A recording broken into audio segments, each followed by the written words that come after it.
আল্লাহকে আল্লাহর কাছে করে, সে সারাদিন আল্লাহ আল্লাহ করে, আল্লাহর দিকে দৌড়ায়।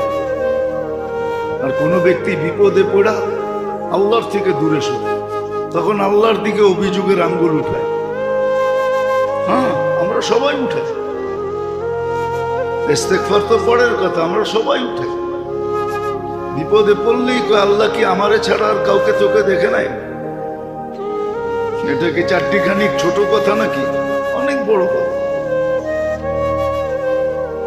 গরিব বলে আল্লাহ আমাকে কি দিছে, রিক্সাওয়ালা বলে আল্লাহ আমাকে কি দিছে।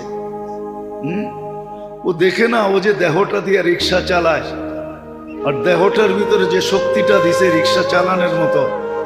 এখন তো অটো রিক্সা চলে আসছে, এর আগে তো অটো ছিল না। কি অটো চালাইতে বুঝি দেহ লাগে না? না, ওইটা অটো চলে, নাম অটো দেখে অটোই চলে।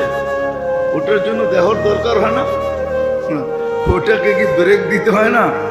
ওটাকে ডাইনামামে করতে হয় না? না, ওটা অটো চলে। ও তো দেখে না, ওর দেহটা দেখে না যে আল্লাহ ওকে সুস্থতা দিছে। ওর মতোই কত মানুষ হাসপাতালে পড়ে আছে, সারাদিন ক্লান্ত হয়ে যে বিকালে বাড়িতে যায়, পাওয়ার ব্যাংকের মতো যদি ক্লান্তিটা জমা থাকতো ওটার ভিতরে, দেহের ভিতরেই জমা থাকতো,